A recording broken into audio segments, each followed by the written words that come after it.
So if we're taking a utilitarian perspective on ethics, we're focused on pleasure and pain primarily.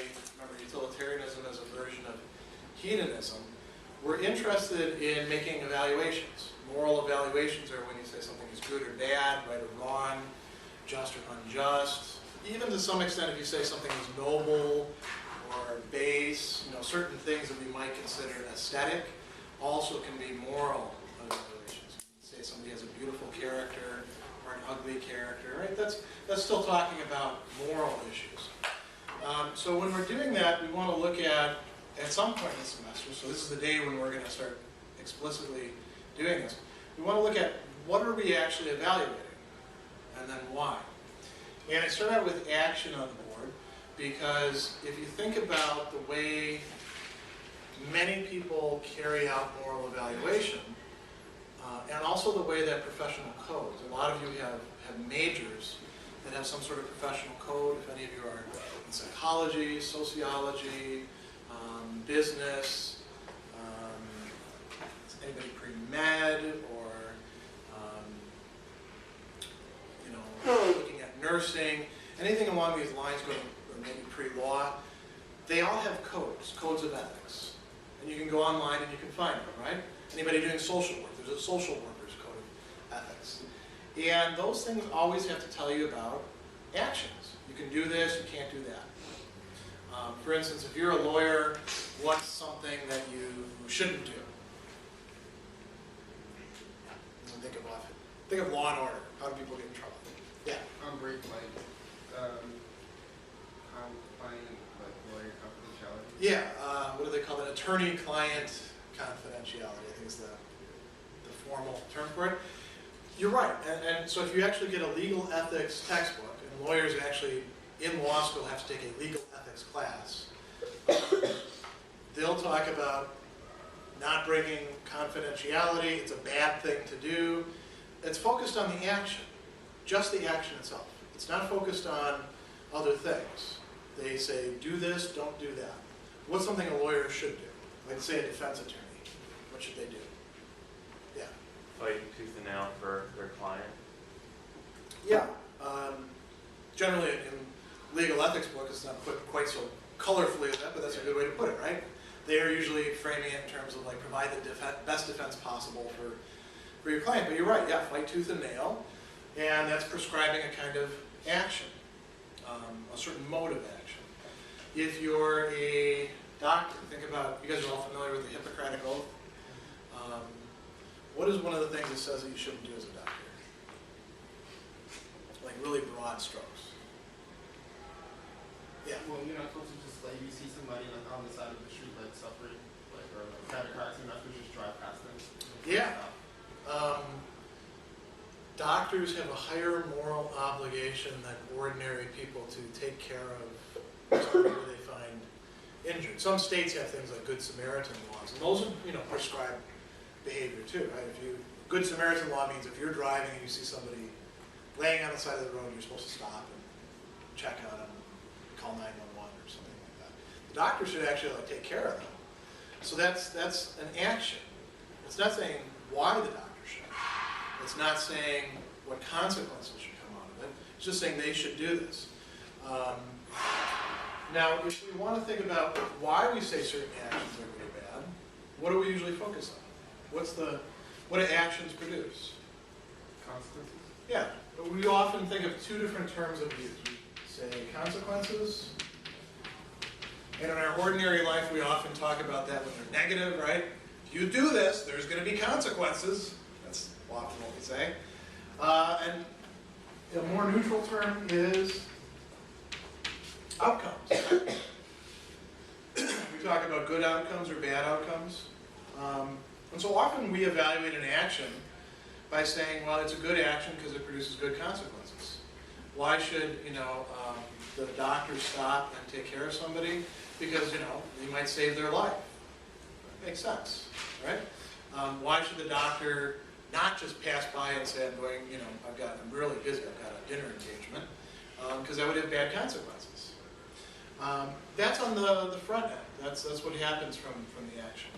What leads to an action? there's more to moral decision making than just acting, right? Do you just suddenly do things? Yeah. Decision making? Yeah. Let's put something here. We'll just call it, like, there's the moment where you actually choose, and your choice may lead to the action taking place. It may not lead to the action taking place. But generally, we hold people responsible for their choices, don't we? And what goes into your decision-making process? What's further here on the back end? Yeah. The situation. Well,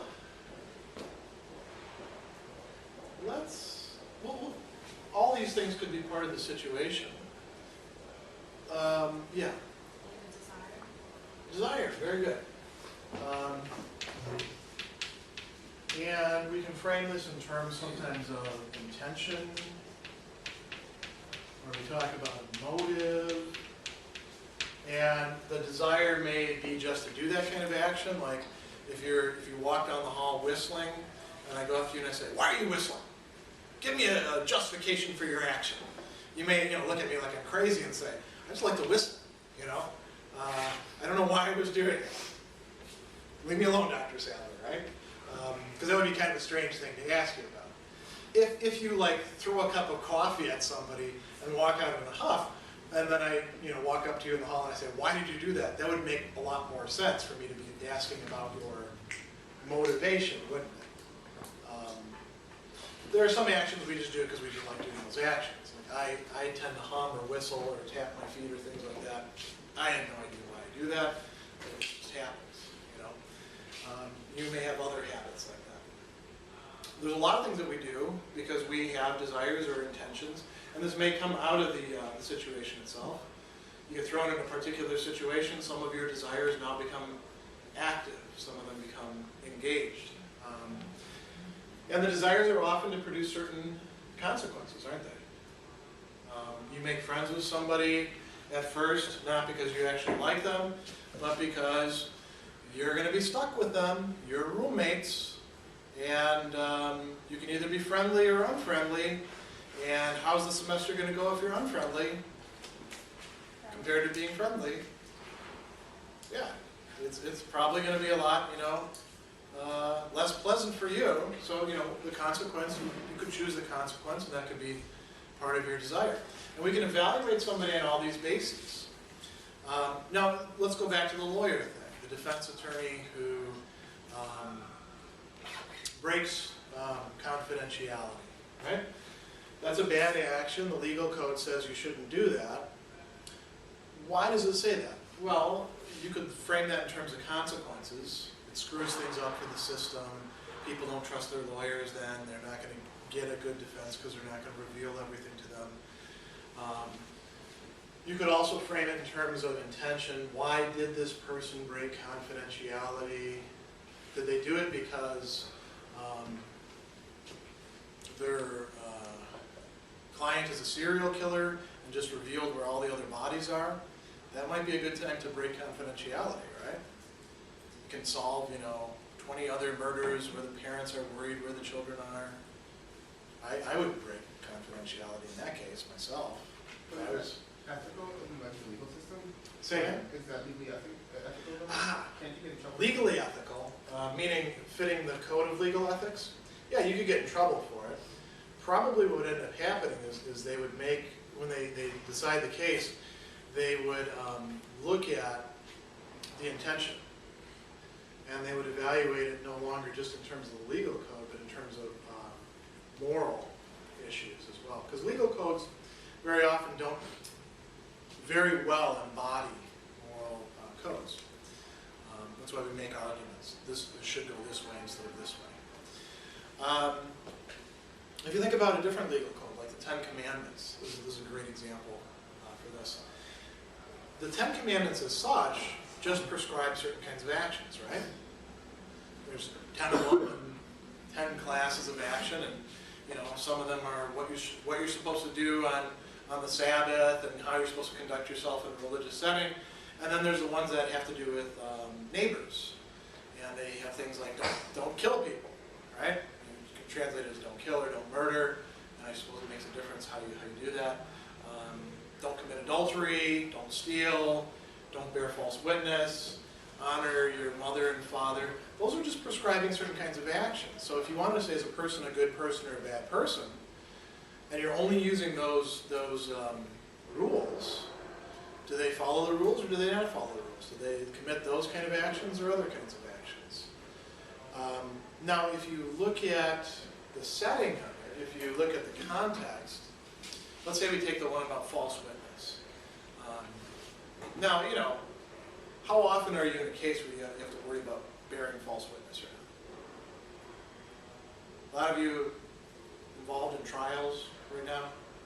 It would sound like it's just about trials, right? Doesn't it mean like lying? Yeah, that's.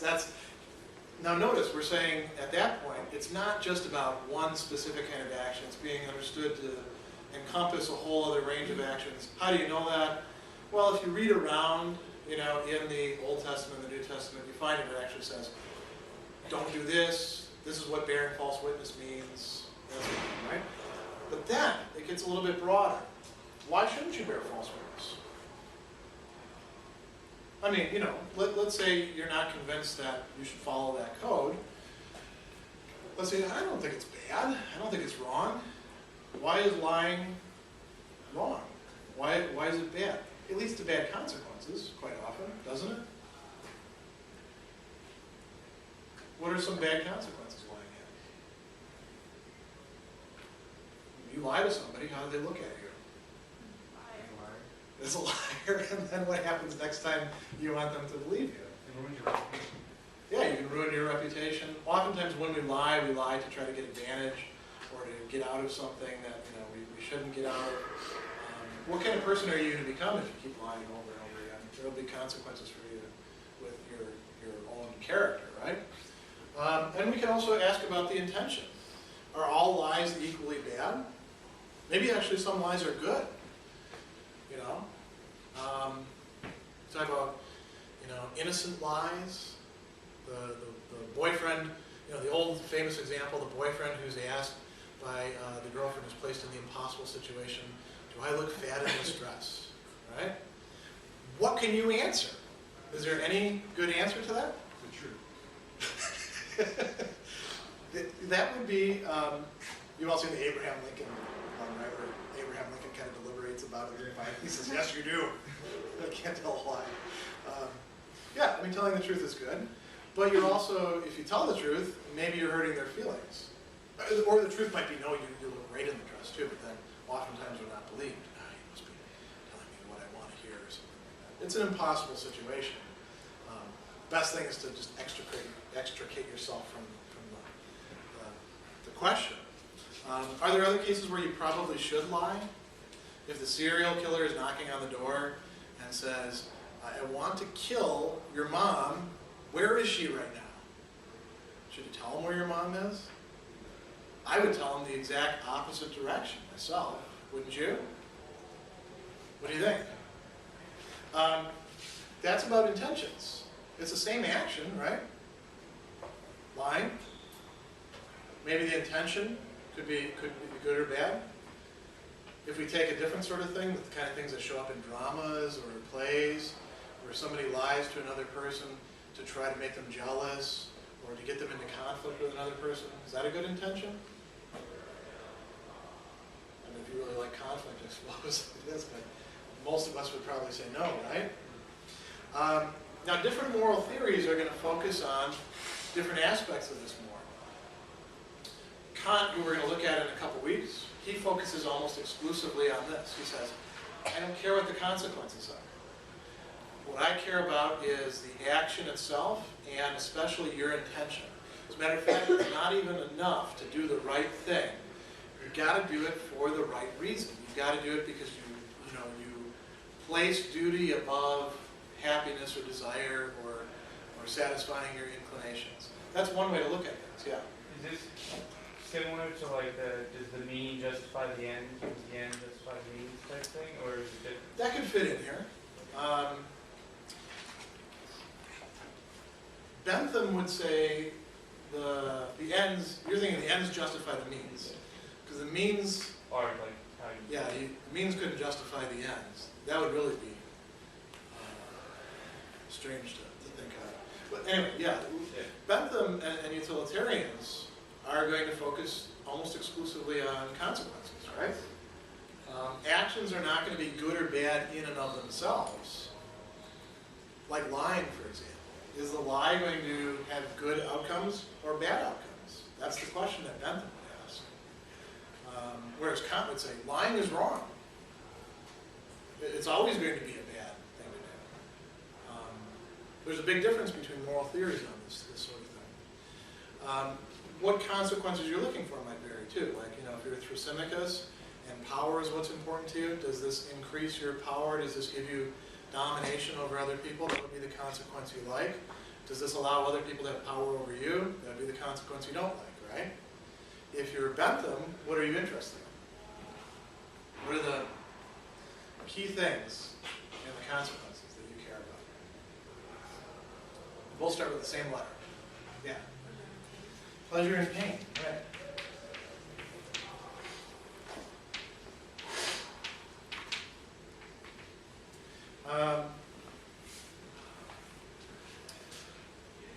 For a utilitarian, everything boils down to, is this going to produce more pleasure than pain overall? This is what he calls the greatest happiness principle or the utility principle. Is it going to result in better outcomes or worse outcomes for everybody concerned? Everybody is an aggregate, not individual. So the action, it's important to look at actions. It's also important to look at desires and motivations. It's even important to look at things that he calls dispositions, or we would call them habits, right? And those lead to certain actions that come from certain motives. If a person is greedy, that's a certain disposition. If a person is generous, that's another disposition. If a person is kind, that's a disposition. If a person is cruel, that's a disposition. Those are who they are, part of their character, right? So what we're going to look at today is how you evaluate good and bad from a utilitarian perspective. And we're looking at this stuff over here. Dispositions, intentions, motives. But you notice that for Bentham, they're always evaluated ultimately in terms of the consequences that they bring about. And not just any consequences, but pain or pleasure. I think that makes it very simple to work with, very simple to wrap your head around. Ultimately, like he says, for instance, intentions.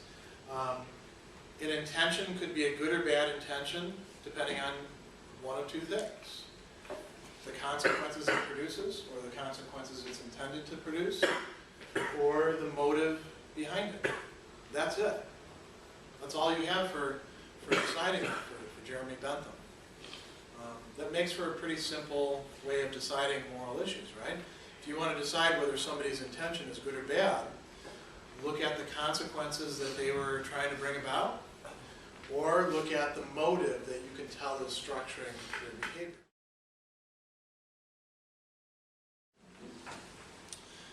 Let's look at what he says about acts in general. A few things I'd like to say about Bentham before we go into that. It's things that I think may help you when you're reading him. One is, as you've been reading through Bentham, I think you've all noticed he likes lists, doesn't he? He likes to enumerate things. There's lots of numbers. And it's not just a matter of calculations.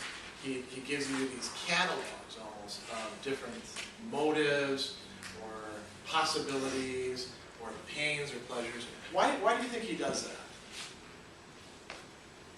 It makes for really boring reading, doesn't it? Bentham is a dull person to read. If you're finding him boring, that's okay. I find him boring to read. He's worth reading because of what he's saying. But the way he frames it is very boring. Why does he come up with all these lists of things? Maybe you like it. I don't know. Maybe some of you are really into lists. Why do you think he's doing that? What do you do when you come up with lists? Like a to-do list. Yeah. Just not really organizational. It's organizational, very good. Yeah. Sometimes when you actually put things down on paper, you realize which things overlap with each other, or, oh, I've already got this on there, I don't have to put this one down. Why else do you make lists? You can think of to-do lists, or like if you're packing for a trip, you might make a list, like a checklist, yeah. Like as you go through it, you can like check things off like as you finish them, and it kind of like, I don't know, when I cross something off my checklist, it feels like good, like I accomplished something. Yeah, I do too. Actually, that's one reason why I have to-do lists, so that, although I never get everything done, but it feels good to get some things done at least. And sometimes I'll keep to-do lists around after their expiration date, just so I can say I've actually done something. And maybe Bentham had some sort of motive like that when he was writing it, you know. I assume that he enjoys writing, otherwise why do it? There's another motive though. If you think about a checklist, you put together a checklist. Why do you put together that checklist? So you don't forget. Exactly, so you don't forget, so you can cover everything. You know, when I go on trips, I almost invariably forget at least one thing. Maybe a toothbrush, maybe, I mean, sometimes it can be serious, like I forget my phone. I've never forgotten the tickets, but that's, you know, it wouldn't be any trip. Bentham is trying to be comprehensive. He's trying to cover everything to show that utilitarianism can actually address all of this. So that's one aspect of his writing that I think you want to be clued into.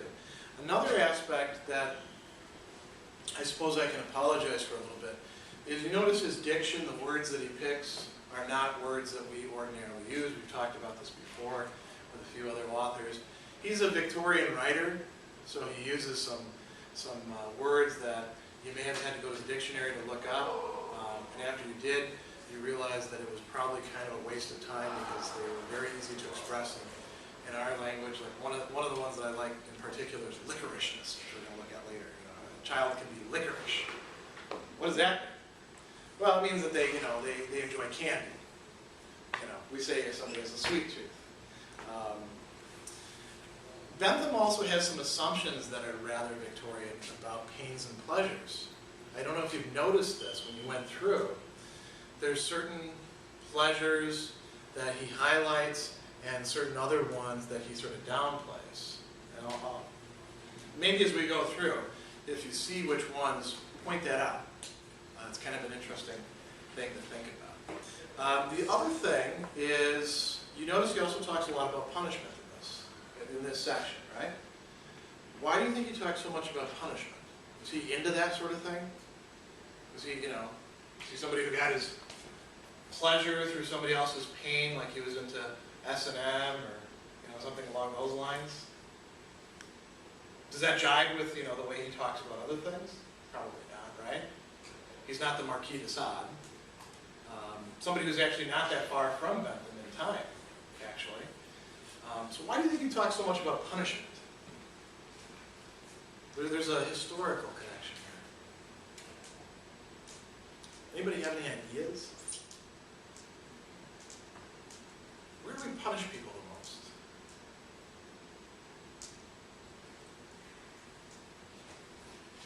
Where does that become a big issue that we tend to debate about?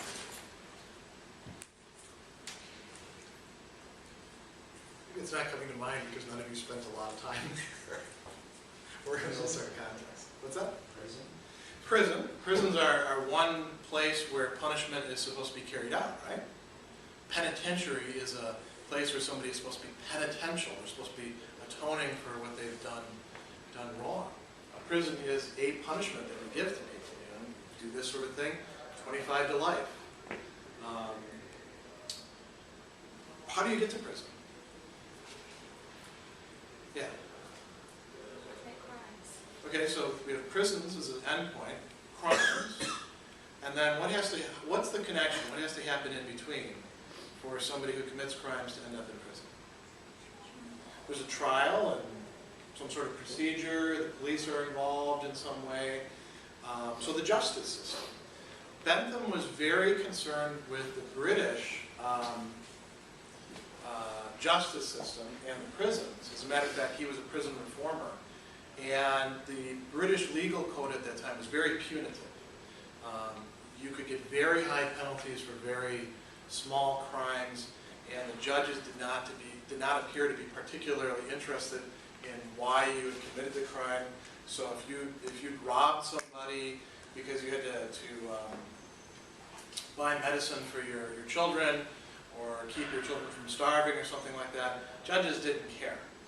They would still give you the same, pretty high penalty as other people. And oftentimes the penalties were capital. There was a lot of crimes that were punishable by death at that time. So Bentham was a legal reformer. That's part of the background behind this. That's why he's so interested in intention, in motive, in disposition, and that's why he talks about punishment so much. Because if you're sentencing somebody, you want to know why they did what they did, what their state of mind is, or was, and what kind of person they are. If you think that they can be reformed, do you give them a bigger punishment or a smaller punishment? What do you think? There was a guy recently, there was a big case where a judge ordered a husband who had been arrested for domestic abuse to take his wife out to dinner, to talk to her, and a few other things. Yeah. Why did the judge say, was the judge crazy? Or did he have some reason for that? Well, it turned out that, domestic abuse can cover a lot of stuff, right? Just like sex crimes. If you're on the sex offender registry, it could be that you're a hardcore child molester, which is at one extreme. Could be that when you were 17, you had sex with a 16-year-old, and you got in trouble for, well, no, it would be 18 and 16, statutory rape or something like that, and the parents press charges. Those are all within the same continuum. It's the same thing with domestic violence. In this case, the cops got called, and the judge determined that really nothing had really taken place, nothing substantive that had something to do with who this guy was and the nature of their relationship. He thought, well, this guy, he's got some problems. And one of his he also ordered him into anger management, right? One of the big problems was this guy wouldn't listen to his wife about anything. So then they get to fighting. And so he wanted to change his behavior, he wanted to change his actions to produce better consequences. So he gave him a very light sentence. And then he said, of course, if you don't do this, you're going to jail. So he threatened him with a stiffer consequence. Would he have done that, say, to somebody who, has been in court 5 times for beating his wife? Hopefully not. No slap on the wrist for that guy. Because if you want to change that person's mindset, it's going to take a much bigger punishment, right? So the kind of person that one is, the state of mind that one has, the intentions, the motives that one has, that is important for determining what kind of punishment to apply. So Bentham is very focused on that. Now, I'm going to jump right into his discussion about intentions. And the key theme you're going to see coming up over and over again with this, what makes an intention, what makes a motive, what makes a disposition right or wrong, good or bad, ultimately it's about consequences. So he says over and over and over again, there's 2 things that this looks to. One is this, the other is consequences. And then when you ever look at whatever this is, this, that always turns out to be about consequences too. So when it comes to intention, he says, you can look to the motive of the intention. He says, a man's intention on any occasion may be styled good or bad with reference either to the consequences or to his motives. If it be deemed good or bad in any sense, it must be either because it is deemed to be productive of good or bad consequences, pleasure or pain to other people, or because it is deemed to originate from a good or bad motive. So if we want to understand what's going on over here and say this is good or bad, you have a good motive or a bad motive, then we have to think in terms either of the consequences, or we have to think in terms of something, intention, thinks in terms of motive. What is motive ultimately going to be about, though? Consequences. So we can look at everything in terms of good or bad consequences, pleasure or pain. So what are the sort of intentions that we could have? He goes on a little bit further and he says, if you want to talk about an intention as being a good one, you have to look at what the person was trying to achieve. Sometimes we do acts and we didn't actually realize that they were going to have bad consequences. Sometimes we actually we do things that we think are going to be bad, but they turn out to have good consequences. And that's good, but the intention could be bad, right? What would be a case where you do something good that you think is good, but it turns out bad? Like, have you ever said something to somebody when you were trying to make them feel better and you actually made them feel worse? Maybe you revealed some information and you thought this might help them, oh, I can relate to you. And then, you reveal something in the process about maybe a friendship that they have or something a relative of theirs has said about them, and now they feel even worse, right? That has bad consequences. Your intention itself, though, was what you were trying to attain, right? And the intention was not, the value of that intention was not just these consequences, it's the ideal consequences you were trying to achieve, make the person feel better. What would be an example, can you think of any, where you wanted to do something that would have bad consequences, but it turned out good? You wanted to make somebody feel bad, but you ended up making them feel good as a result?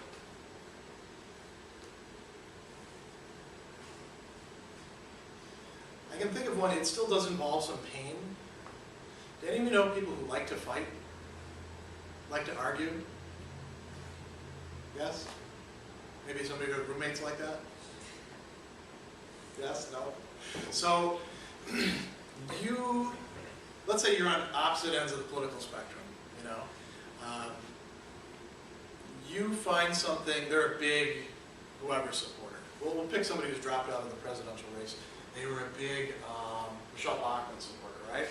And you find something out on the net that's supposed to, be disparaging about her, and you bring it up to them, and you say, see, you're going to vote for a crazy person. And you're trying to get a rise out of them, right? What you're trying to do is produce pain for them, aren't you? You're trying to hurt them. And who knows for what reason. Maybe you like doing that, or they did it to you at one time, and you're trying to get revenge, or you think that this will, somehow get them to be a better roommate, or whatever. But it turns out that they rise to the occasion and they say, I'm so glad you brought that up. I've been wanting to talk with somebody about that, and they get into an argument with you, and now they're actually happy because they're a person who likes to argue. Is that what you intended? So is your intention a good intention? You had good consequences. Is your intention a good intention? No, because you wanted to bring about pain for somebody else. But pleasure for yourself, too, probably, if you were trying to just get a rise out of them. So, like it says, to warrant the speaking of the intention as being a good one, it's sufficient if the consequences of the act, had they proved what to the agent they seemed to be, would have been of a beneficial nature. Now, he says, going on a little bit more, if you want to understand an intention, and you want to go beyond just looking at the consequences, or the intended consequences, what else do you have to look at? Here's where he brings up another term, motive. And this is what we're going to talk a lot about today, because Bentham focuses very seriously on that. Here's the first thing to get in your head when it comes to intentions and motives. all of you have intentions for every single act that you do, right? Your intention is your intention. If we both engage in some sort of action together, we could be said to have, share some sort of intention. But really, my intention is something that I have, your intention is something that you have. And sometimes these could be at odds with each other, or they could differ.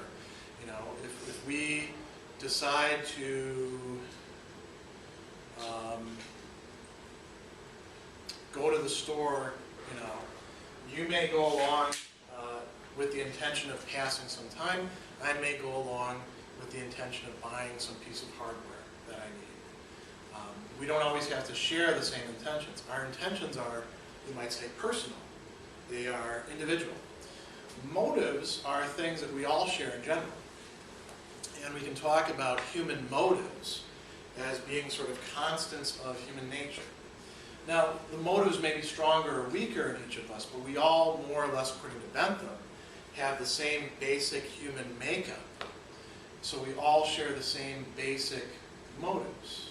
We all share the same basic structure of motivation, is what psychologists call it. So he says, how do we think of motives? Well, if you're a utilitarian, what are your motives? What is it that you actually desire? What is it that you want to produce?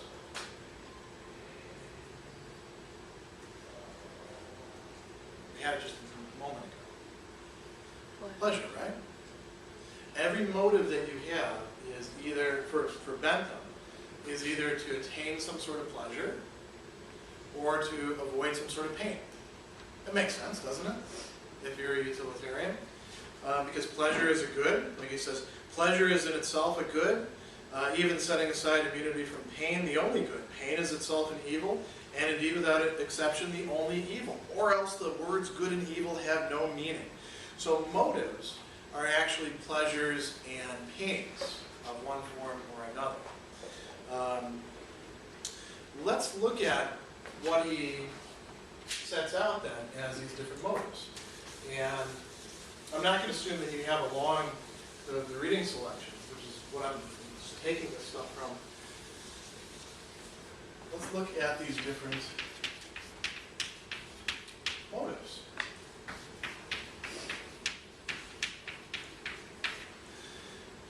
And you're going to notice something along the way as we go through this.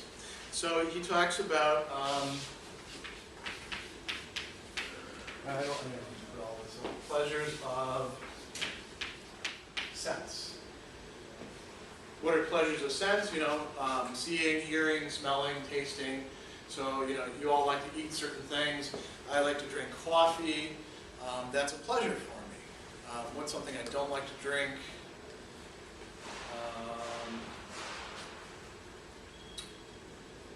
Well, that's tough.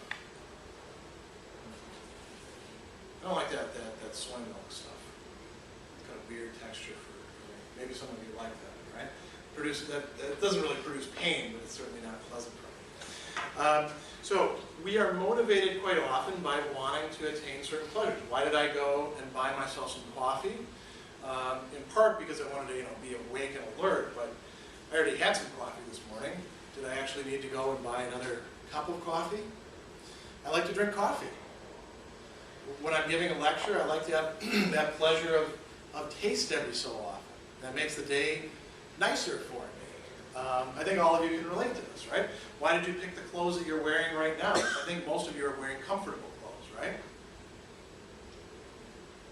A few of you have dressed up a little bit. In that case, it was not, maybe it's comfort, but maybe it's also a different sense. The sense of,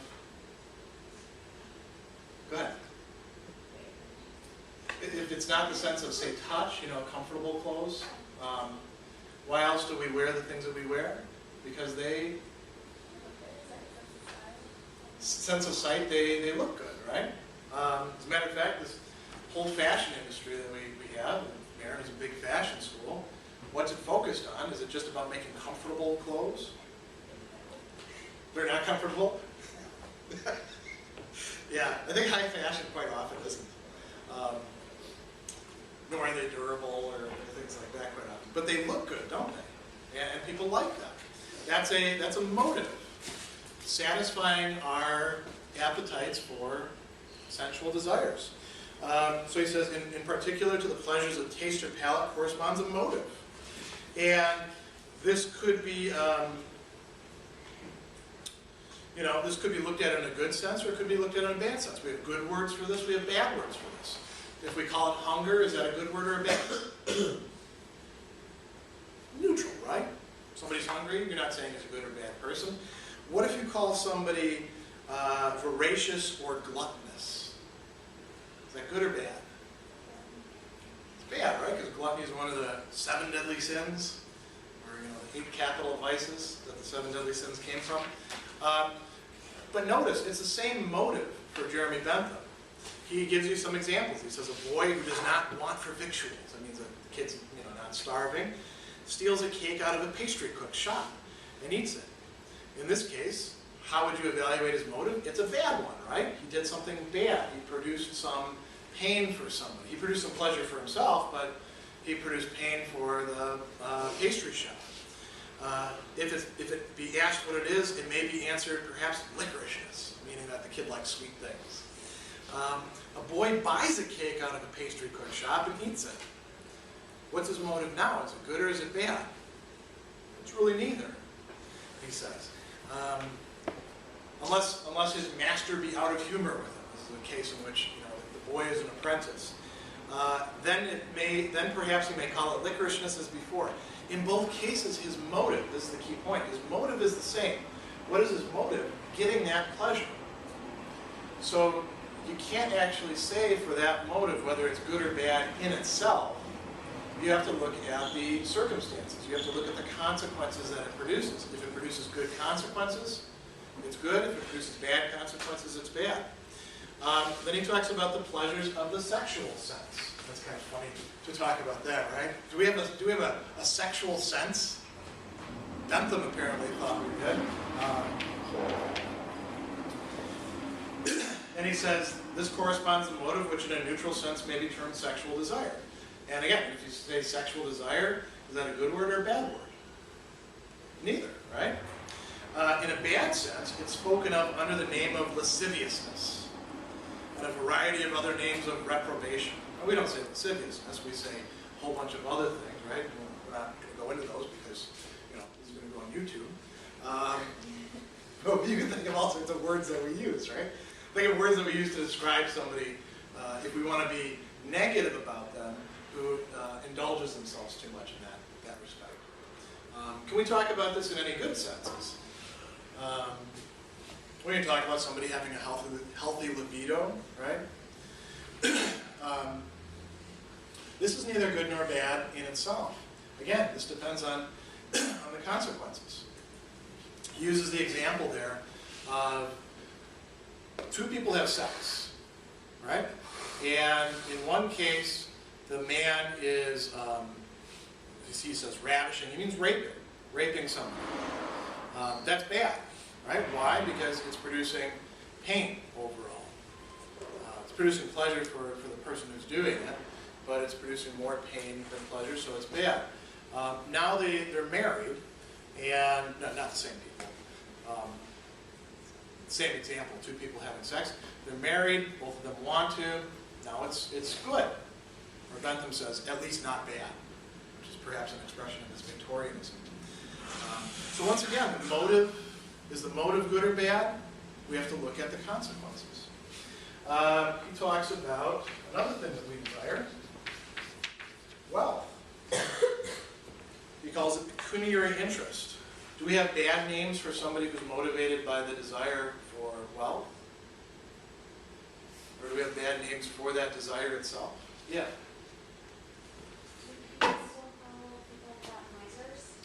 That's a person who hoards wealth. They do have a desire for it, and it leads them just to hold on to it. But what do we call somebody who just wants to get everything for themselves? Yeah. Well, there's like gold diggers, which are people who go after rich people to get their wealth. Gold diggers, yeah, that's a good example. There's all sorts of words like that. You had your hand up too. You're gonna say gold diggers too? No. Oh. Greedy. Greedy, yeah. He talks about avarice, right? We don't use that word, we talk about greed. Greed is a desire for wealth. It's a desire for possessions. And he gives some examples. He also says, in other cases, you might call it economy, frugality, industry. That sounds pretty good, doesn't it? Let's look at a few of the cases that he brings up. For money, you gratify a man's hatred by putting his adversary to death. So you become a contract killer. For money, you plow his field for him. It's the same motive, isn't it? The motive is wealth. What's different? What makes it a good or bad action? What makes the motive good or bad in this case? The consequences. If you're killing somebody, those are bad consequences, right? If you're plowing a field, that's not great consequences, but it's certainly not bad consequences. What else does he talk about? Amity, and we have a different word for that these days. What do we call that? Friendship. Very good, friendship. Yeah, he says, this can be looked at as good or bad as well. In a neutral sense, it may be termed the desire of ingratiating oneself. In a bad sense, what do we call people? He talks about servility. I think we have other names for that sort of thing. What do we talk about when we look at somebody who's being too friendly because you can tell they really want people to like them and there's something kind of unhealthy about it? Do we have any words for that sort of thing? For that kind of motive? A suck up? You know? I think we have a lot of words for this sort of thing. That's this desire. That's this motive at work for a kind of pleasure that people want. If it's looked at being as a good thing, then we often call it sympathy or benevolence. And look at the examples that he gives again. He says, to acquire the affections of a woman before marriage, to preserve them afterwards, you do everything that is consistent with other duties to make her happy. Is that good or bad? That sounds pretty good, doesn't it? It's a class mostly composed of women. What do you think about that? Do you think that, assuming you want to get married, a guy should, in order to acquire your affections and preserve them afterwards, do everything that is consistent with other duties to make you happy? Is that what you want? Would that give you pleasure? That's a good motive, right? For the same purpose, you poison a woman with whom she is at enmity. In this case, he says your motive is not just bad, it's abominable. Do people sometimes ask things of others in relationships? Hey, if you're really my friend, you'll do this? Remember all those movies? Do you have to watch those movies when you're in elementary school and high school about peer pressure these days? If you like us, you'll do drugs. If you want to be cool, you'll shoplift. What were yours about? Well, that's what ours were about. Oh, having sex, too, right? Premarital sex was a big thing when I was a kid. What were your movies about with peer pressure? Yeah. Drinking and drugs. Yeah.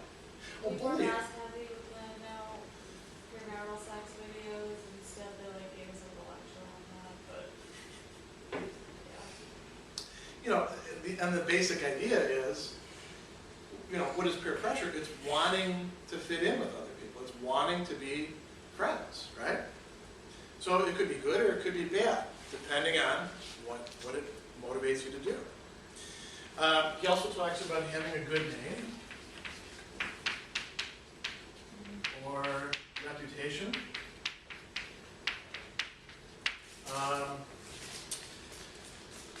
He says it may be styled the love of reputation. In particular cases, it's styled the love of glory. And he uses another term for it that actually, interestingly enough, I've mentioned the 7 deadly sins before. Is there one that would correspond to this? Pride, right? Vanity. It could be a good thing to want a good reputation, though, right? Do all of you want to have a good reputation? I think so. We all have these motives working in us. Is it going to lead you to do good things or bad things? That's the question that Bentham is posing. I'm going to skip over his examples. Then he brings up another one. Power. We actually do get pleasure out of power, out of having power. We get pleasure out of the mere thought of having power. We don't like other people exercising power over us, do we? He says, to the pleasures of power corresponds the motive which in a neutral sense may be termed the love of power. People who are out of humor with it, people who don't like it, what do they call it? The lust for power. Or we might say the desire to dominate other people. Where did we talk about this before in this class? Remember a character who we associated with this particularly? A couple weeks back? He was a young man. Who was it? He said, you ought to do that. That's the whole goal of life, is to have power over other people. Yeah. Thrasymachus, very good. Thrasymachus was motivated solely by this, or he wasn't motivated solely by that. He also didn't want people to like him, I think, and you're talking about pleasures. But he wanted power, and he wanted other people to give it to him.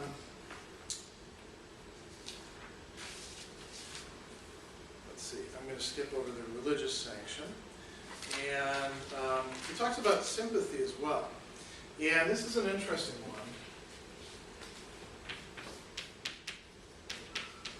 He doesn't mean sympathy in the sense of like somebody gets hurt or dies, and so you send, a card or flowers, or you say my condolences or something like that.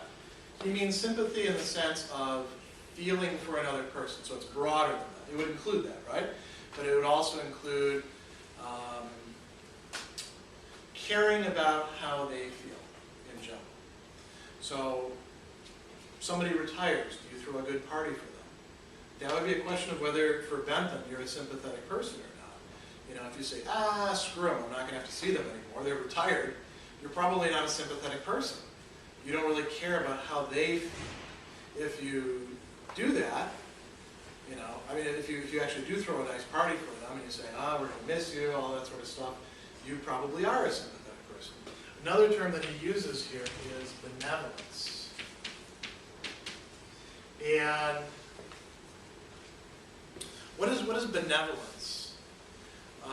Is that a term we use a lot these days? We have benevolent societies, like, the Firemen's Benevolent Society or Police Benevolent Society. What does that mean?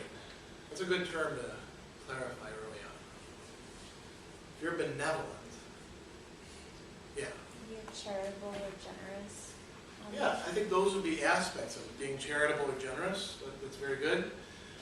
It comes from the Latin term bene, meaning good, and we get volition from volens, being of goodwill towards other people. In general, being motivated by the good of other people. So a benevolent person is the kind of person who wants to see other people do well and takes steps to make sure that they do, not because they're getting anything specifically out of it themselves, but because they actually like to see other people do well. They take a pleasure in that. Bentham thinks that's one of the best pleasures we can have. So he gives a couple examples of this. Could that itself go bad? Here's a really interesting example. A man who has set a town on fire is apprehended and committed. Out of regard or compassion for him, you decide to help him break out of prison. In this case, the generality of people will probably scarcely know whether to condemn your motive or to applaud it. On the one hand, this guy burned down a town. That's a bad thing, right? On the other hand, he's also a human being. You don't want him to be in prison, so you help break him out of prison. But let's say maybe he's learned his lesson too. He's not going to burn down any more towns, right? Terrible thing, I'll never do it again. Is that a good or a bad motive? That one's pretty hard to tell, isn't it? But benevolence could lead you to do that sort of thing. You see, actually, if you watch some of these high-profile cases, You see some people who want to give everybody the benefit of the doubt. That could be benevolence. The man is taken again and put on trial. To save him, you swear falsely in his favor, so you lie on the stand. Now it's a little bit easier to say, nah, that's benevolence, but that's not a good motive in this case. You detect a statesman in receiving bribes. Out of regard to the public interest, you give information and prosecute it. He says, in this case, by all who acknowledge your conduct to have originated from this motive, your motive will be deemed a laudable one and styled public spirit. So doing things for your community, doing things for your country, that could be benevolence at all. What's another pleasure that we have?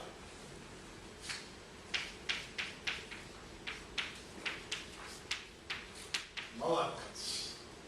So if benevolence is wishing good to people for their own sake, what do you think malevolence is? Yeah, doing, and you're actually probably doing bad things to other people.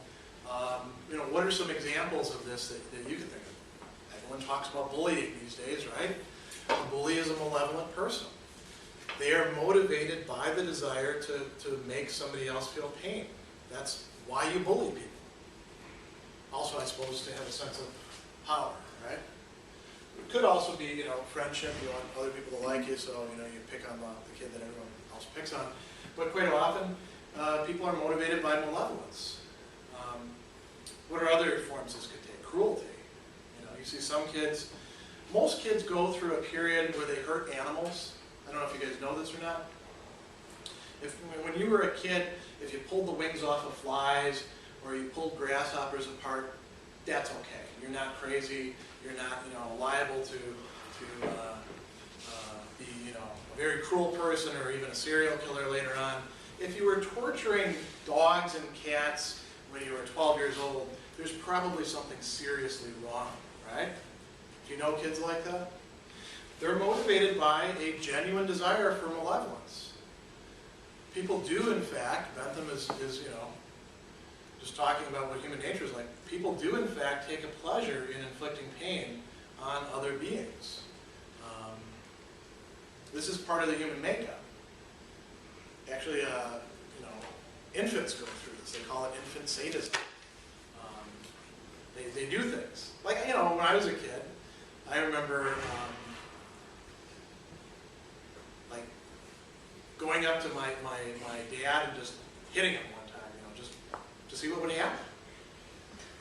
And I thought that was kind of strange when I reflected on it.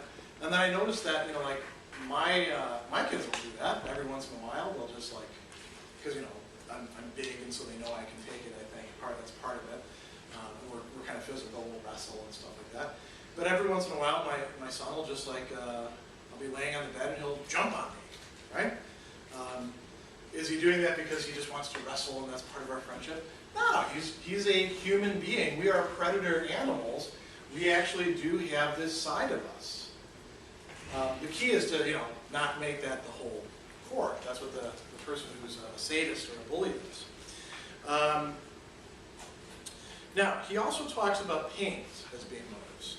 So we can be motivated by certain kinds of pains.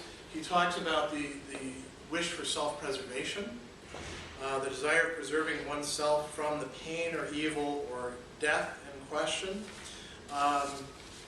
And he says that there's a lot of bad names for this. If you're on the battlefield and you act on the motive of wanting to avoid pain, what do we call that? If you run away from the battle. Deserting, and we call a deserter a coward. Very good. So he talks about cowardice in these cases. We have fear of all sorts of things. He says, if you want to put it in a good sense, you could call this prudence. And remember, we encountered prudence before in terms of wisdom. So we also want to avoid pains. That's one of our motives. And he gives some examples of these. To save yourself from being hanged, imprisoned, or fined, you poison the only person who can give evidence against you. That's a motive that some people follow, right? In this case, your motive will be styled abominable. But what made you do that? Self-preservation.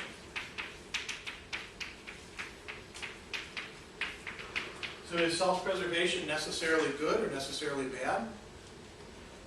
It really depends on the circumstances, doesn't it? To put an end to the pain of hunger, you steal a loaf of bread. Are people going to condemn you for that?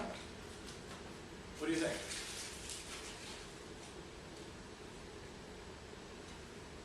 What do you think? Would you condemn somebody who's starving for stealing a loaf of bread? Would it change it at all if they, they break into the store and instead of, taking the first loaf of bread they can find, they go in the back and find themselves some gourmet bread? Would that change your opinion of it at all? Probably. No, it wouldn't? Because bread is bread? Okay. He says to save yourself from drowning. Here's a tough one. To save yourself from drowning, you beat off an innocent man who's got a hold of the same plank. In this case, what is your motive? Self-preservation. Is it good or bad? Well, it's bad in that, another human being dies, but you're also preserving your own life. Maybe that guy would do the same thing. To save your life from a gang of robbers, you kill them in the conflict. Is that a good thing or a bad thing? Most people would look at that as a good thing, right? What do we call that? Self-defense. A soldier is sent out against a party of the weaker, set out upon a party against a weaker party of the enemy. Before he gets up with them to save his life, he runs away. Self-preservation again, but that's a bad one, right? That's cowardice. What else do we have? What other kinds of pains do we avoid? We want to avoid trouble, being troubled by things. He talks about a love of ease, a desire of avoiding trouble. We call it sometimes indolence. We don't actually use that term. What do we call somebody in our society who is motivated just by the desire to sort of avoid work or avoid having to take pains? What do we call somebody like that?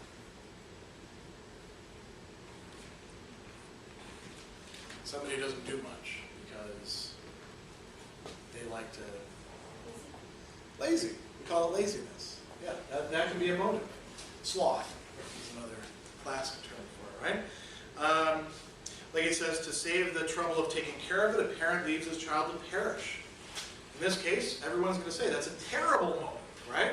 Is that any reason to abandon a child? I don't feel like taking care of them. That's the same motive, though, as he says, a mechanic, in order to save his labor, makes an improvement in his machinery. It's the same desire to avoid work, to avoid having to take care of things. But it's a good motive now, isn't it? We say, this is an inventor. This person's an entrepreneur. This person is contributing to mankind. So he says, it appears there's no such thing as any sort of motive which is a bad one in itself, or consequently any such thing as a sort of motive which is exclusively a good one. So how do we evaluate motives then? Well, he gives you one way to do it. You can look at, with all these motives, are they mostly oriented towards pleasing the self, or are they mostly oriented towards society? And let's think about some of these. Malevolence, definitely not oriented towards pleasing society, right? That's, you want to hurt somebody because it makes you feel good. That's going to be bad. What would be good? What would motivate a person in general to do good things? This one's easy, right? They like helping other people. They like making other people happy. A person who's motivated by that is going to do good things, right? What else do you think would best make a person do the right thing, help other people? Yeah. Like reputation. You're right. That's the second one that Bentham talks about. He says, this is the best one. This is the most reliable one. The second most reliable one is good name, reputation. It could go bad, right? We looked at some circumstances. Are there any other ones that are generally good? Yeah. I would say friendship. Friendship, yeah. Again, third one that Bentham talks about. You guys are like almost hitting it out of the park on this. In general, I mean, you could have bad friends, right? You could get in with a group of people who themselves have bad motives and they could steer you the wrong way. But in general, wanting people to like you, how do you get people to like you? By not acting like a jerk. By not contributing to their pains, by contributing to their pleasure, right? So that's pretty reliable. He talks also about religion. I didn't put that up there because that can get more complicated. He says this is definitely going to be a bad one. Are there any other ones that are neutral or indifferent, but quite often can steer us the wrong way? Well, what do people do for wealth?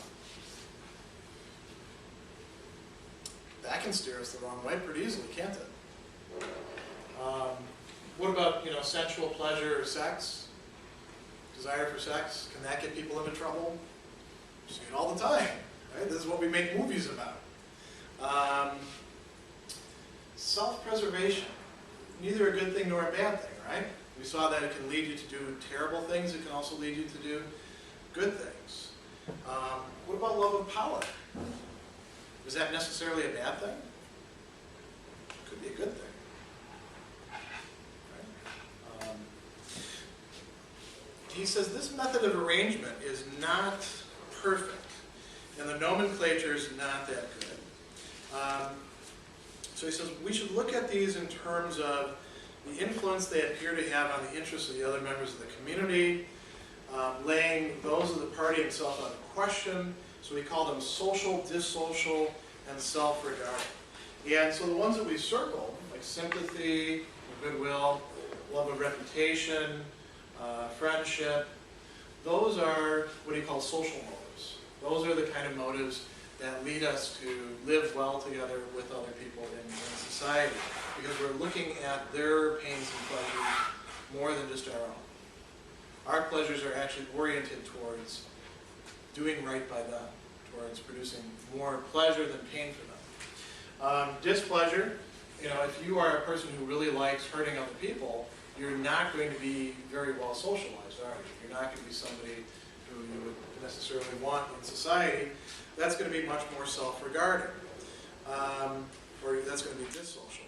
And self-regarding, why do we have to watch out for the desire for wealth, or the desire for sex, or the desire for sensual pleasures, or the desire for self-preservation? Why do we have to watch out for those? Because those have much more to do with our own pleasure and pain, and much less to do with other people. So they will tend to lead us to disregard other people's pleasure and pain, and to favor our own in the process. Why would this be bad from a utilitarian perspective? Remember, utilitarianism says pleasure and pain are good, but we want to look at everybody's, not just our own. We're no longer Epicurus or Aristippus. We're looking at everybody concerned. So if what really motivates you is sexual desire, or desire to please your senses, or self-preservation, you probably are not going to be a reliable agent in bringing about other people's happiness. So from a utilitarian perspective, those are not going to be particularly good motives in general. So now if we want to think about dispositions, what is a disposition? It's different than a motive. So if you think about a disposition, we talk about character traits. We talk about somebody being the same kind of person over time. So, what are some examples of dispositions that people have? What are some traits that you like about people? What do you want in a roommate or a friend? We were talking about this, a couple of weeks ago. What are some of the things you like? Yeah. Trustworthy. Being trustworthy. Okay. Like someone's loyal. Say again. Someone's loyal. Being loyal. Those are almost part of the same sort of package, I would say. Let's start with that. What might get them to be trustworthy or loyal? I mean, that means that they're going to act the same way over time. Could this motivate them to behave in that way? I think so. Friendship certainly couldn't it? Maybe love of reputation or good name could be a motive to being trustworthy or loyal. You know, you want people to think of you in a certain way so you can think of yourself in a certain way. These other ones are probably not going to be great motives for getting somebody to be trustworthy or loyal. You know, if it's just about sexual pleasure, and if somebody is trustworthy or loyal only because they're getting sexual pleasure out of it, as soon as the sexual pleasure starts to go away or become, you know, less interesting, there goes the loyalty, right? And we call that fidelity in that case. Self-preservation is probably not going to make you a trustworthy person. Wanting to avoid work, is that going to make you a trustworthy person? Probably not. What would be an example of somebody, a trait that you don't like in somebody? Yeah. A thief. A thief. Okay, very good. Which of these do you think is probably the most likely motive for somebody to be a thief? Wealth or power? Wealth? Yeah. Why would you say power? I just think wealth and power kind of go together. I suppose in a sense they could. Bentham distinguishes between the pleasures that come with them. But they are, you're right, you can buy power with wealth. Walk into a restaurant, you suddenly have power because you can pay somebody. Might a thief be motivated by other things, like say friendship? Yeah, maybe if all their friends are thieves, right?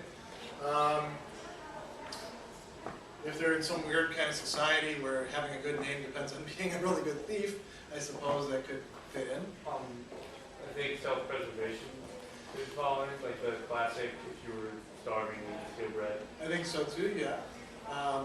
What about malevolence? Are some people just mean and they'll steal things from other people, not because they get anything out of it, but just to screw them over? I think so, yeah. So we've got all these different possible motives for these character traits. And so when we get to dispositions, we can't count on a disposition necessarily having just one motive. We have to look at the person. We have to see what their actual structure of motivations are. And Bentham says some really interesting things about motive here. And this is going to apply, I think, not just to Bentham's own philosophy, but this will also fit in when we look at other philosophies that stress dispositions like virtue ethics. He says, is there nothing about a man that may be properly termed good or bad when on such or such an occasion he suffers himself to be governed by such and such a motive? Yes, certainly, his disposition. Now, disposition is a kind of fictitious entity, he says, feigned for the convenience of discourse in order to express what there is supposed to be permanent in a man's frame of mind when on such and such an occasion he's been influenced by such and such a motive to engage in an act. We attribute dispositions to people. We could be wrong about them, right? You could think that somebody is a mean person when actually they're a kind person. They just had a bad day. You only saw them on that one day when they were actually very frustrated and they talked to you in a mean way. But we attribute dispositions to people and we say that they have them and that they're part of who they are. He says, how are we going to evaluate this? It is with disposition as with everything else. It will be good or bad according to what? Its effects. According to the effects it has in augmenting or diminishing the happiness of the community. So, who's involved in the community? Everyone, right? And yourself. Like he says, man's disposition may be considered in 2 points of view, according to the influence it has either on his own happiness, by the way, you know, the gender-specific language goes for the women too, right? Or everybody else's happiness. So if you want to decide whether a disposition, a character trait, is good or bad, you look at the effects that it has on happiness. Does it make people happier or sadder? And then he says, we can talk about somebody having a mischievous, or we would just probably say bad, disposition, when by the influence of no matter what motives, he is presumed to be more apt to engage or form intentions of engaging in acts which are apparently of a pernicious tendency. That means acts that are going to bring about unhappiness.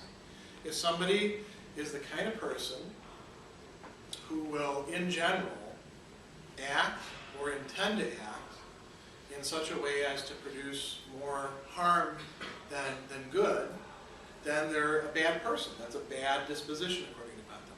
If, on the other hand, they have a tendency to act or to form the intention of acting in such ways that produce more happiness, that produce more good than harm for people, then they have what he calls a beneficial tendency, a meritorious or beneficent disposition.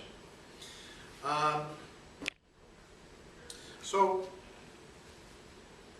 he talks about evaluating these. What can it boil down to? You have to look at the motives. To have a disposition, he says, is to, where is that? To have a disposition is to allow yourself to be influenced by certain motives. Let's look at one of the examples that he uses. He talks about the tendency of an act being good and the motive being self-regarding. In this case, you can't tell whether somebody has a good disposition or a bad disposition. So a baker sells his bread to a hungry man who asks for it. Does that mean the baker is a good person? Do they have a good disposition? Why is the baker selling the bread? What is their motive? Right, so they have a desire for wealth. The other person has a desire to eat. It's not really a good disposition, it's not a bad disposition, right? Where the tendency of the act is bad, and the motive is of the self-regarding kind, a man steals bread out of a baker's shop. Let's say that he's motivated by getting the bread for nothing. He's motivated by wealth himself. He's not starving, he's not trying to feed his hungry children or something like that. Does that show a good disposition or a bad disposition or a neutral one? It's a bad disposition, right? Because the act is, in general, a bad act, and the motive is a self-regarding. Where the tendency of the act is good and the motive is the purely social one of goodwill. A baker gives a poor man a loaf of bread. His motive is compassion, a name that's given to benevolence. He wants the person to no longer be hungry. Is this a sign of a good disposition or a bad disposition or a neutral one? Good disposition, right. He's a generous person. He's a beneficent person. Bentham gives you a whole bunch of examples. He also talks about cases where the tendency of the act is bad and the motive could be the purely social one of goodwill. And he says, this sounds a little strange, doesn't it? Bad act, but you're motivated by benevolence? Could you think of cases where that might work? And he says, if we want to understand that, we've got to think of benevolence in terms of narrow benevolence and wide benevolence. This is something we're thinking of for a moment. Can you feel this? Can you have this desire for this only towards a certain group of people? People who are like you, Americans, fellow Poughkeepsians, fellow Marist students, and then say, screw everyone else. I don't care about their happiness. I care about my group's happiness, your family. Yeah. Yeah, I just thought, kind of what Hitler and the Holocaust. Yeah, I mean, in a certain sense, if you look at the literature of Nazi Germany, Germans were supposed to be good to each other, right? And it wasn't just towards Jews, they were pretty much, they saw themselves as having a right to be bad towards pretty much everybody else, even their own allies. They work with the Italians, but the Italians aren't really as good as the Germans. Yeah, that would fit the bill. A family in which everybody is very loving towards each other, and then hostile towards everybody else, or praise on everybody else, that would be an example of narrow benevolence. Wider benevolence would encompass everybody, the whole community. So he talks about an example of this. Now, this is nothing like the Nazi example, I want to stress. A man with a numerous family of children on the point of starving goes into a baker's shop, steals a loaf, divides it all among the children, reserving none of it for himself. Is his motive and is his disposition a good one or a bad one? It certainly is a benevolent one, right? He's taking care of his children. He wants the children to be well. He wants them to be happy. He wants them to have pleasure, not pain. He's doing an act that's bad, but it's probably not going to produce that much displeasure to the baker compared to the pleasure that's being produced for the children. It's still narrow benevolence. He says, it would be hard to infer that the man's disposition is a bad one. Now change the case. Give him only one child, but a child who's in no imminent danger of starving. So changing it on one end. And let the man set fire to a house full of people for the sake of stealing money out of it to buy the bread with. Now you're talking about a bad disposition, right? Talking about a bad outcome and bad motives. So like he says, I'm going to skip on a little bit. It's evident the nature of a man's disposition must depend on the nature of the motives that he's apt to be influenced by. So ask yourself, which of these are you more influenced by in general, in the course of your life? And then think about other people.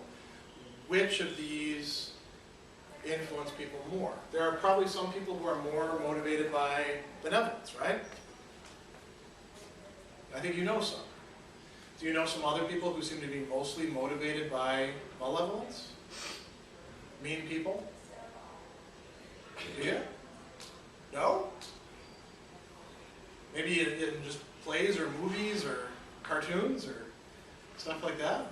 I mean, I know a lot of people who are quite mean like that. So, like he says, the disposition is, as it were, the sum of the intentions. And the intentions are formed by the motives. Some of these motives he calls, I'll put these words up. Some of these motives he calls, we'll erase this.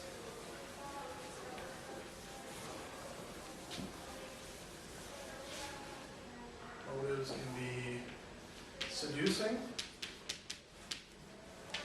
or what he calls tutelary. Kind of a funny word, right? Makes you think of toodaloo. Seducing means it's going to lead you into doing something bad, most likely. It doesn't mean it 100% every single case, but in general, if you're motivated by seducing motives, if those have a stronger role in your makeup, in your psyche, if those are behind your dispositions, you're probably going to do bad things more often than good things.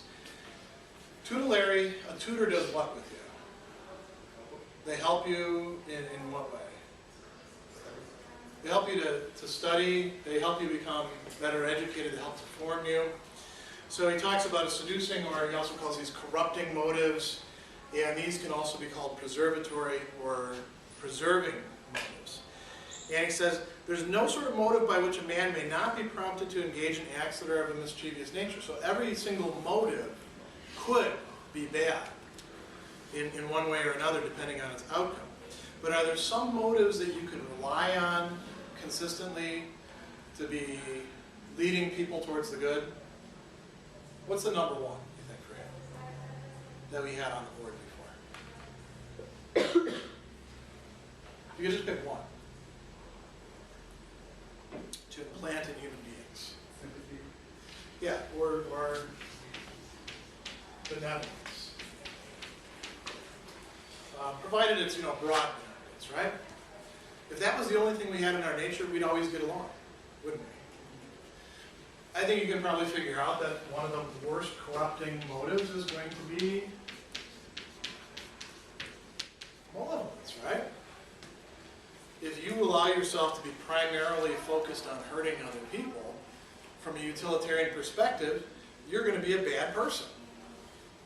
No ifs and ands or buts about it. You may, on occasion, help people out by, you kill my enemy because you didn't like him yourself, and maybe that helps me out. But you're not doing it because you're a good person, right? You're just doing it because you like hurting people. What are other ones that you think would steer people towards, in general, doing good things? Their reputation? Yeah, love of reputation, or called a good name. If you care about what people think of you, then you know that in general, if you behave like a jerk, people are going to look at you like a jerk and call you a jerk. You're probably not going to act like a jerk. If you know that to get people to like you, you actually generally have to do good things for them, contribute to their pleasure. If you want the good name, you'll probably do that, right? Is that as reliable as this one? As a motive? Could this one go bad? Yeah. So it's less of a tutelary motive, but it's still pretty good. What's another one? Yeah. I would say, under seducing, I would say power would be Yes. seducing. The desire for power can quite often be a seducing motive. What's another one that would fit under tutelary motives? Another thing that tends to, in general, the desire for a certain kind of pleasure that tends to make us behave well towards other people. Friendship, very good.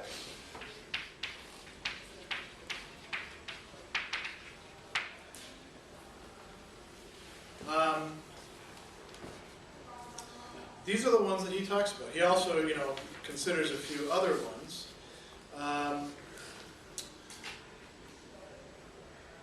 What else could be? Seducing motives?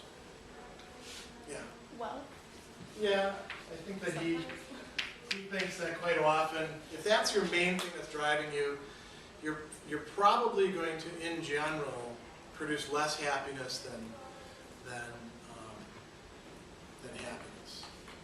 Or more unhappiness than happiness. More pain than pleasure.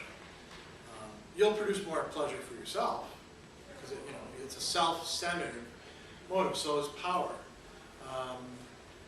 It would be interesting to think about the sex drive with respect to this. Bentham would definitely place it over here, but he's pretty Victorian in that way.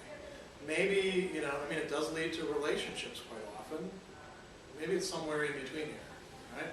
Maybe the pleasures of sense also fit in there. He also talks about some of these motives often being seducing, but sometimes in an artificial way being tutelary, like self-preservation, for example. Self-preservation, that can get people to do good things if you set things up right. Or the love of ease. Sometimes that could be a tutelary motive. In general, it's going to be these. So he says, if we want to think about a person's character, whether they have a good character or a bad character, we have to look at which of these are stronger for them. When they get thrown into, and he talks about situations of temptation. What goes on when you're having a temptation? You have desires that are contradictory, right? Otherwise, if you only had one desire, you wouldn't have any problem. When you're tempted, you generally want to do something good, but you also want to do something bad. So let's think about, for example, the temptation of going after wealth, but doing it in such a way as to ruin your reputation. Are there things that you could do for money that would get you a bad reputation? A whole bunch of them, right? I think you probably think of many different examples of this. Sex tapes? Producing a sex tape, yeah. That is cost people their pageant title in some cases. I don't know that they actually did it for wealth. Usually it was like... Well, Kim Kardashian did. You're right, yeah, in her case. And I don't know that she's ever really motivated by good name. She certainly wants celebrity, but I don't know that anybody. I don't know that anybody sees her as like wanting to project being a really good person. What's the saying that Any publicity is good publicity? Yeah, I think that people who think that, this is kind of just a side note, I think people who actually believe that have a mistaken understanding of what good name consists of. No, I agree with you. Because some people actually do believe that. They choose that as like an excuse. Yeah, there's a difference between having a good reputation and just being famous. You know, I mean, Charles Manson is famous. He doesn't have a good reputation. He's infamous, actually. He's famous in a terrible way.